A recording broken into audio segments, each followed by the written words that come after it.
Hello, people. My name is Sunday Ndoma Babori.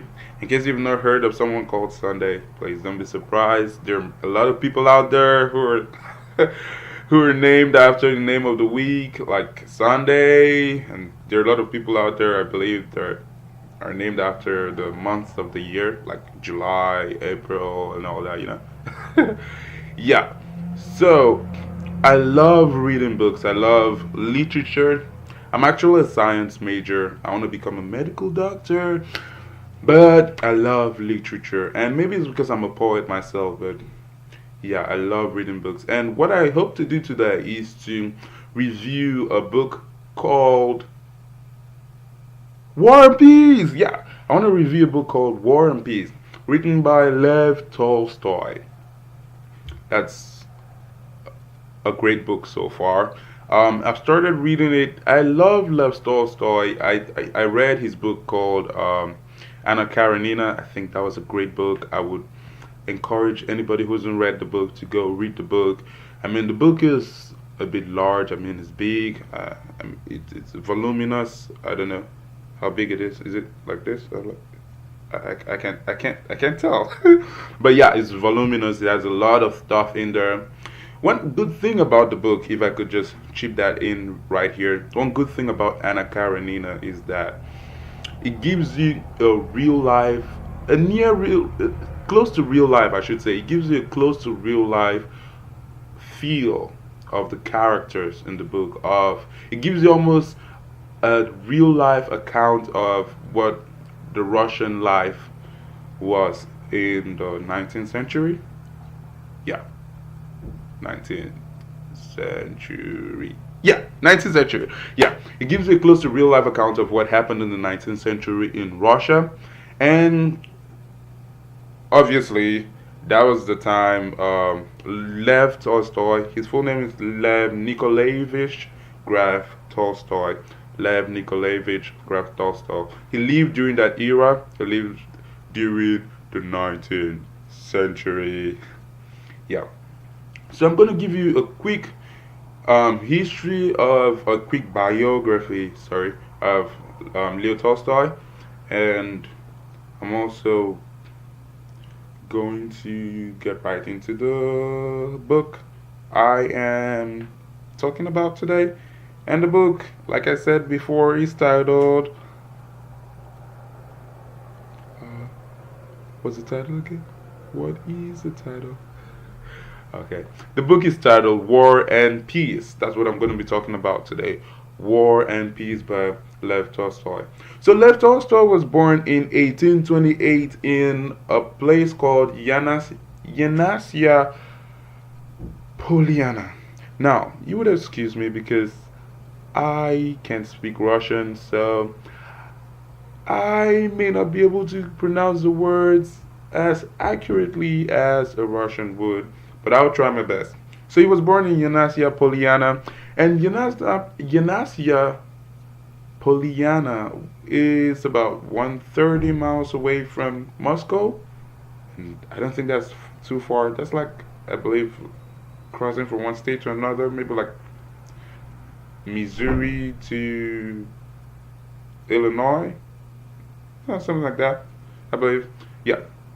So it's interesting about like the story about Lev Tolstoy is interesting because he kind of grew up in a very sad like situation. He had sad experiences in life. First of all, at 2, his mom died. Then at 9, his dad died. 11 months later, his grandmom died. He lived with an aunt, his next guardian. His aunt died when he was 13. So it's kind of like sad, like, come on, why is everybody dying around him? Well, I feel bad for him. I really do. But, well, he's dead. And, okay. Okay. So, Lev Tolstoy then went to a university called University of Kanaya. Did I get that right? Or did I not?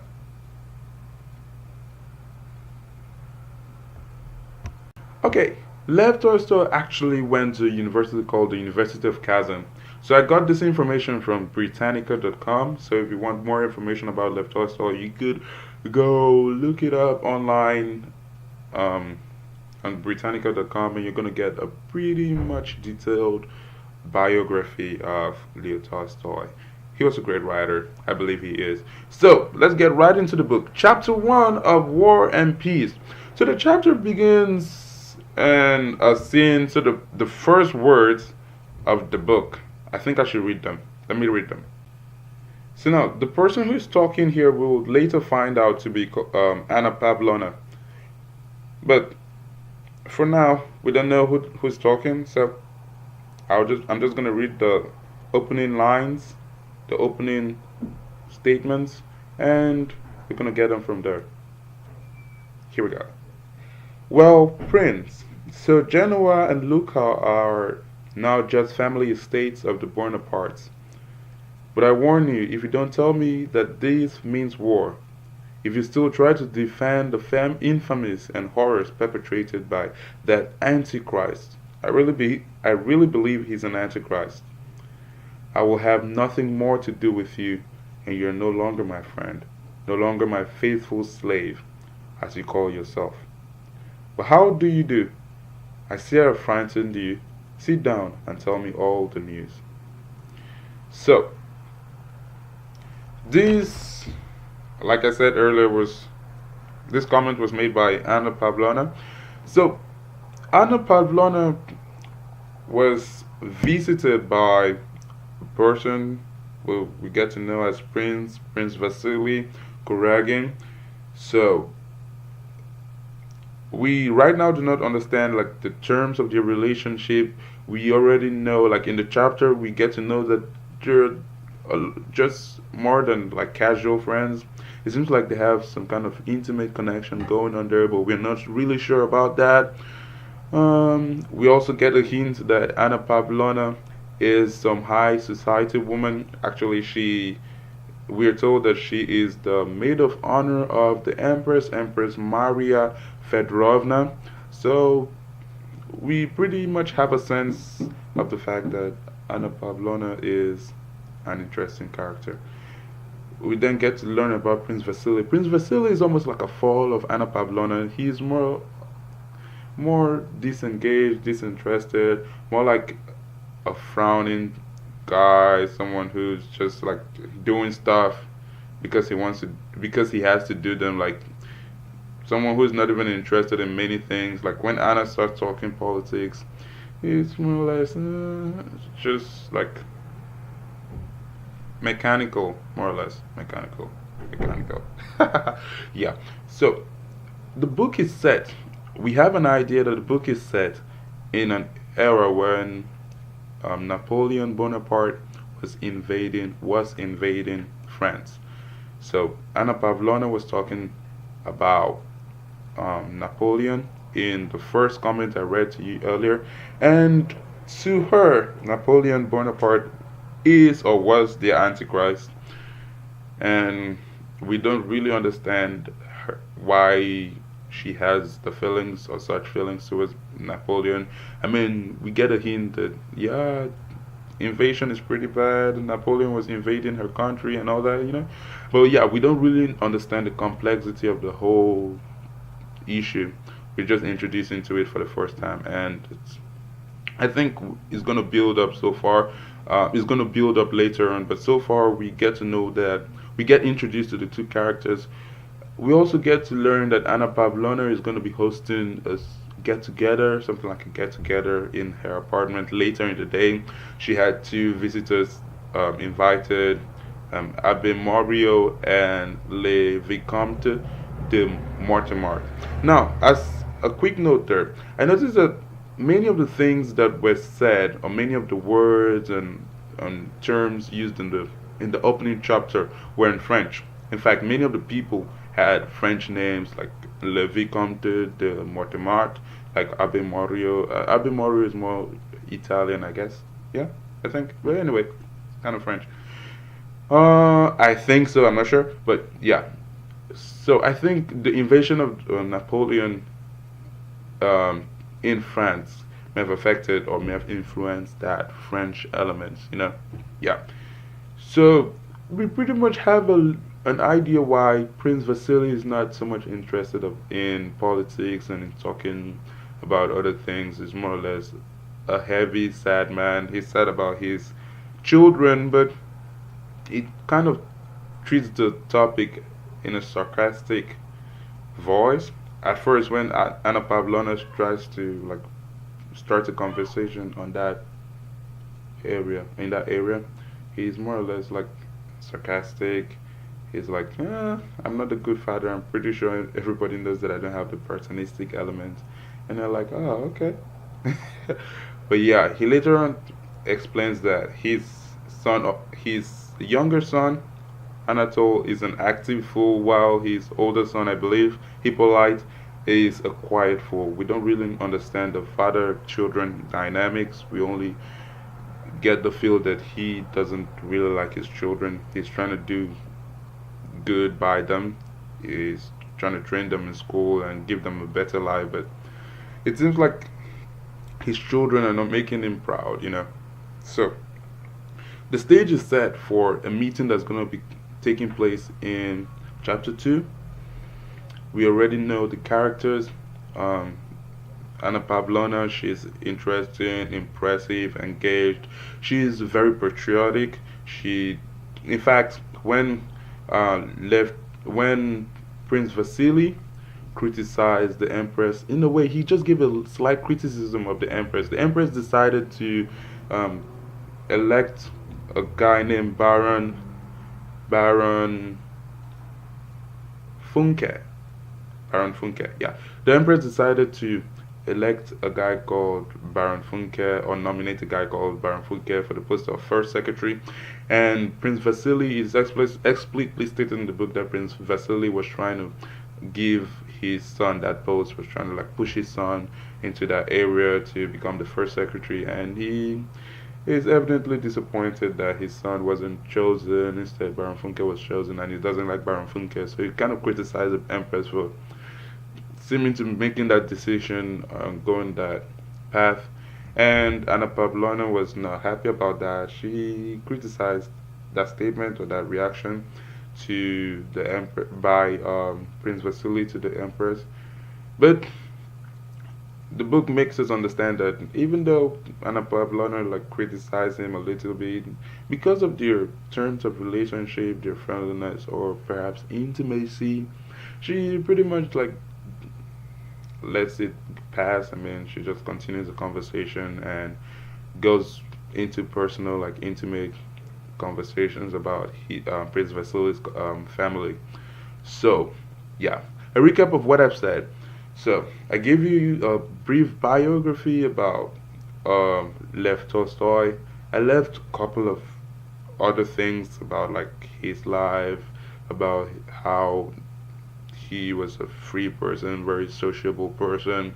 He engaged in debauchery, that's drinking, playing around and all that. Yeah, he pretty much did that.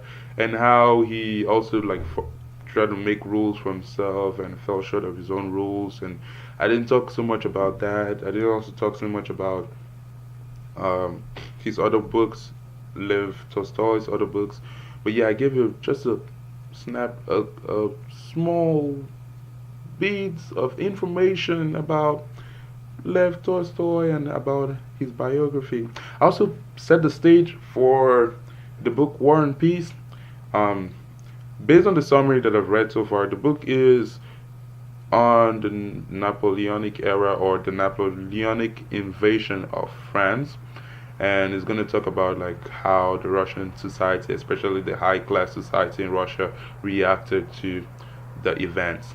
So I've set the stage. I've said Anna Pavlovna, the maid of honor of the Empress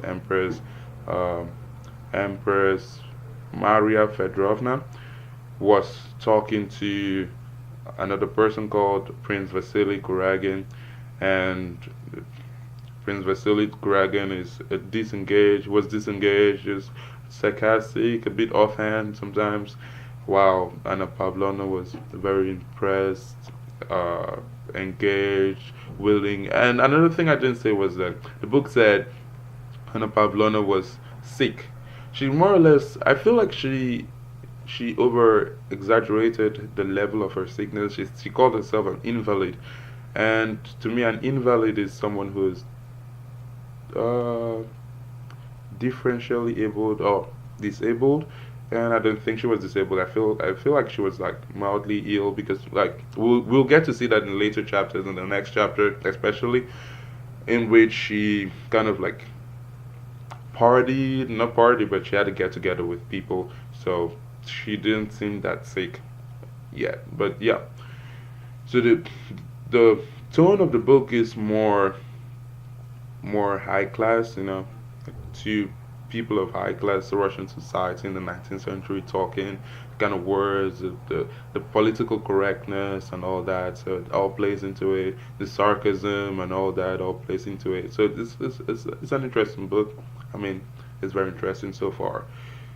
And another thing I think I should just chip in before I end this video, another thing that I think is going to be very important is that Anna Pavlovna suggested to marry off Prince Vasily's younger son, the guy who was called the active fool, Anatole. She suggested to marry off Anatole to a certain princess called Princess Maria Bolkonskaya. So we see that towards the end of that chapter, Prince Vasily became very interested in that scheme. I mean, he even pleaded with Anna Pavlovna to arrange everything, and so we kind of like made to feel interested.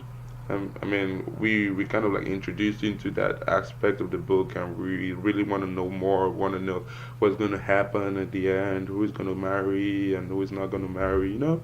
It's kind of interesting. But yeah, so that's the basic summary of chapter one of War and Peace. And if you think there's something I left out in the chapter, please um, state it out there in the comment box, comment section.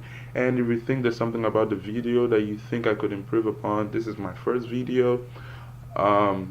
Just like give me a comment or an advice, and yeah, I'm gonna try to improve it. But yeah, these are my thoughts on the chapter one of War and Peace. I'm gonna be reviewing the chapter two very soon and chapter three, and we're gonna go up from there. Thank you. Bye.